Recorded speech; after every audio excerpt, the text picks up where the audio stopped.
Las franjas de colores que observamos sobre las pompas de jabón son producidas por la interferencia de la luz que se refleja en la cara externa e interna de la película jabonosa que las conforma. Después de un aguacero, sobre las manchas de aceite que dejan los carros en la calle, se observan franjas coloreadas que tienen el mismo origen. Los colores que observamos en las alas de algunas especies de mariposa no se deben a la estructura de las mismas, sino a efectos de interferencia de la luz en esas delgadas membranas.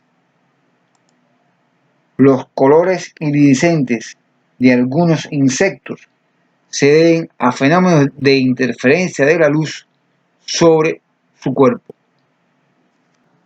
O sea que sobre una sustancia de índice de refracción N2 existe una capa delgada, una lámina delgada de un material de índice de refracción NF. Encima de ella, un medio de índice de refracción N1. Delgada significa que el espesor de esta lámina es del orden de las longitudes de las ondas que inciden desde cualquier dirección sobre esta lámina. Sea este el rayo, uno de los rayos de las ondas que están incidiendo de alguna fuente de luz sobre la lámina delgada. Entonces, sobre la superficie ocurrirá la refracción y la reflexión. El sub 0,1 es la amplitud de la onda incidente. En el fenómeno, o sea, en el proceso de la refracción y la reflexión, la amplitud de la onda incidente, su energía, se distribuye entre la onda refractada y la onda reflejada, de tal manera que aquí ocurre una división de esa energía de la amplitud de la onda incidente en la amplitud de la onda que es transmitida a la lámina y la amplitud de la onda que es reflejada al medio de índice de reflexión N1. Por supuesto, el rayo que incide ahora en la separación entre el medio de índice NF, o sea, de la lámina delgada, y el medio posterior, se refleja y se refracta. El rayo que se refleja en la separación entre estos dos medios, o sea, de la lámina delgada al medio posterior, por supuesto, al llegar aquí a la superficie, después de atravesar la lámina, también se refleja y se refracta. Y ese proceso ocurrirá n veces. En cada reflexión y refracción, la energía de la onda se va distribuyendo, se va dividiendo entre las ondas reflejadas y refractadas que quedan. Por tanto, después de 2 o 3 reflexiones, ya la energía, la amplitud de la onda queda prácticamente despreciable. Vamos a concentrar nuestro estudio, para no hacerlo, no sea muy complicado, en lo que ocurre en las primeras reflexiones y refracciones de la onda tras incidir en la lámina delgada. Ahora, los rayos que se reflejan y se refractan en el punto A tienen la misma frecuencia, pues provienen de la misma onda, o sea, son coherentes temporalmente entre sí. También tiene la misma frecuencia el rayo que proviene del punto C, después de haber atravesado la lámina de ida y de vuelta. Así que los rayos que provienen de A y C son temporalmente coherentes.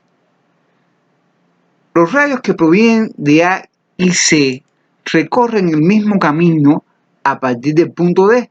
O sea, estos rayos desde los puntos C y D en lo adelante recorren los mismos caminos. Pero antes de eso, entre ellos dos, existe una diferencia de camino óptico que determina entre ellos cierta diferencia de fase. La diferencia de camino óptico es obviamente la suma del camino geométrico AB más el camino geométrico BC multiplicado por el índice de refracción de la lámina, puesto que el camino óptico de ida y de vuelta es el mismo. Pero a este camino, con relación al punto D, o sea, la diferencia entre todos, hay que restarle este tramo, o sea, el camino óptico recorrido antes de D por el rayo que proviene de A. que sería el índice de refracción de este medio multiplicado por el segmento o camino geométrico AD. Puesto que esta ecuación, o sea, esto que nos da la diferencia de camino óptico entre ellos dos, no depende del tiempo como observamos, entonces estos dos rayos también son espacialmente coherentes, por lo que entre ellos puede ocurrir interferencia. Entre los rayos que provienen de A y C, después de reflejarse y refractarse dentro de la lámina, y volver a salir por el punto C, puede ocurrir interferencia. Ahora bien, este ángulo de acá es el ángulo de incidencia del rayo que incide en el punto A, que es igual a este de acá, porque estos dos ángulos tienen sus lados mutuamente perpendiculares.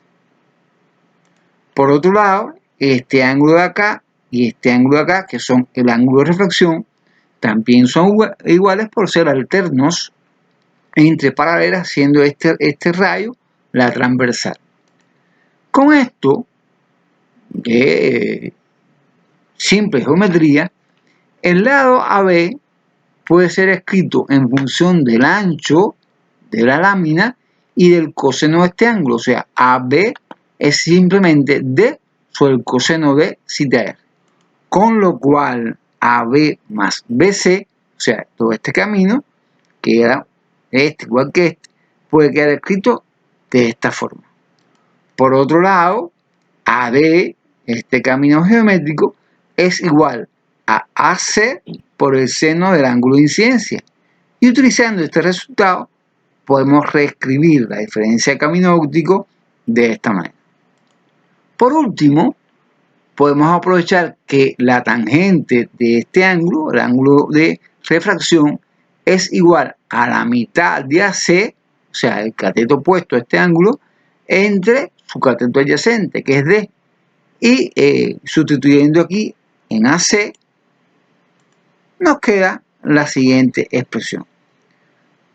Nos queda entonces emplear identidades trigonométricas simples, la ley de Snell también, para reescribir la expresión de esta ecuación, de esta forma. O sea, 2D sobre el coseno de θr por NF, que multiplica 1 menos el seno cuadrado de θr. O lo que es lo mismo, simplemente el índice de refracción de la lámina por 2 veces su espesor por el coseno del ángulo de refracción. Ahora bien, sabemos que la diferencia de fase entre estos rayos las podemos escribir en función de la diferencia de camino óptico entre ellos por esta expresión. Ahora bien, en el caso de una lámina delgada, o en el caso de esta situación en que el primer rayo se refleja de un medio menor índice a un medio de mayor índice y acá atrás se refleja de un medio de mayor a un medio de menor, a esta diferencia de fase hace falta agregarle pi radianes. O sea, esto ocurre, esta cantidad que podemos sumar o restar da el mismo resultado. Por lo tanto, nada más que nos vamos a quedar con el signo más para simplificarlo. Esto ocurre o aparece cuando este rayo aquí arriba se refleja de un medio de menor índice a un medio de mayor índice y aquí atrás de un medio de mayor a un medio de menor. Teniendo en cuenta esto, es fácil llegar a la condición de que para que ocurra un máximo o cuando ocurre o esta condición se cumple, entonces estos rayos interferirán de forma constructiva. O sea, en esta dirección se produce un máximo de amplitud. Mientras que si se cumple esta condición, esta otra que tenemos acá, pues entonces en esta dirección lo que se observará será un mínimo de interferencia. Atención a lo siguiente. Hemos retirado el medio de índice de refracción N2 que había aquí atrás. O sea, hemos hecho este análisis para el caso en que tenemos una lámina de índice de refracción NF sumergida en un medio, un único medio, o sea que el índice de refracción de acá adelante es el mismo de aquí atrás. Al fin y al cabo, la diferencia de camino entre los rayos que interfieren solamente depende del índice de refracción del medio de la lámina, o sea, del índice de refracción de la lámina. Lo que depende del medio que rodea, que está delante o detrás de la lámina, es este cambio de fase.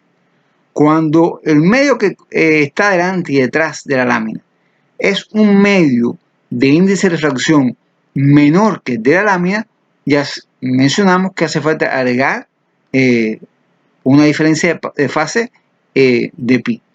Si tuviéramos la situación que detrás de la lámina tenemos un medio cuyo índice de refracción también es mayor o resultara mayor que el de la propia lámina, entonces debemos rehacer este análisis con relación a la diferencia de fase que debemos agregar. Ahora debemos hacer una importante o significativa precisión. Si la interferencia ocurre sobre una lámina de espesor constante, pues la diferencia de marcha o de camino óptico entre los rayos que interfieren va a estar determinada por el ángulo de refracción o el ángulo de incidencia. O sea, para un mismo espesor, si esto no cambia, o veremos la lámina uniformemente iluminada o uniformemente oscurecida. O sea, que el cambio de iluminación en láminas de igual espesor, de espesor que no varía de un punto a otro, la importancia o la variación en la interferencia la observaremos por el ángulo de incidencia o el ángulo de refracción de los rayos que inciden en la lámina. De tal manera que si los rayos o si observamos la lámina desde ángulos distintos, veremos distintas circunstancias de interferencia porque la diferencia de camino óptico, o sea, la diferencia de fase, va a cambiar ahora significativamente con el ángulo. Decimos entonces que tenemos franjas de igual inclinación.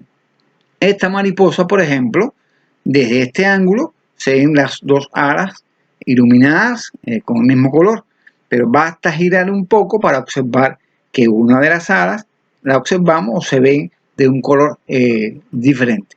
Eso es porque según la dirección en que estemos mirando la lámina, pues la veremos brillante o veremos oscura. O sea, estas son franjas, las franjas que ocurren en láminas de igual espesor, espesor uniforme, o las que observamos desde una dirección en concreta y va variando el máximo o el mínimo según la dirección en que observamos la lámina, decimos que tenemos franjas de igual inclinación porque las franjas se forman o se refuerzan o se hacen mínimos en determinados ángulos que por supuesto son iguales para una condición o la otra.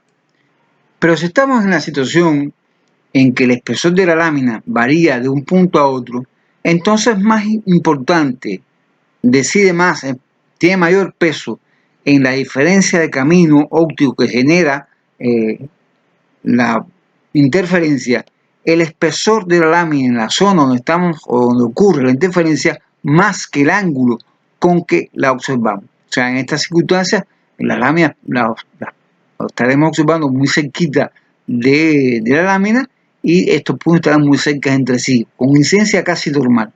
En esas circunstancias decimos que esta diferencia de camino está determinada fundamentalmente por el espesor de la lámina. Este coseno tiende a 1, o sea, porque la observamos esencialmente con, o se observan prácticamente con incidencia perpendicular.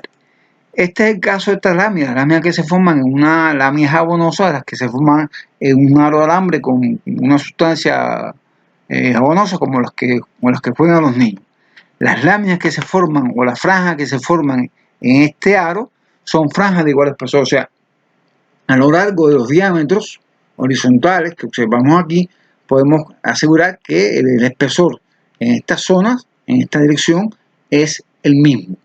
Sin embargo, en esta dirección, observen cómo la coloración va cambiando de una zona a otra, porque a lo largo de este diámetro, o sea, en la dirección en que la gravedad hace que la lámina sea más delgada que arriba y más gruesa que abajo, pues la coloración va variando esencialmente porque efectivamente el espesor cambia con la altura.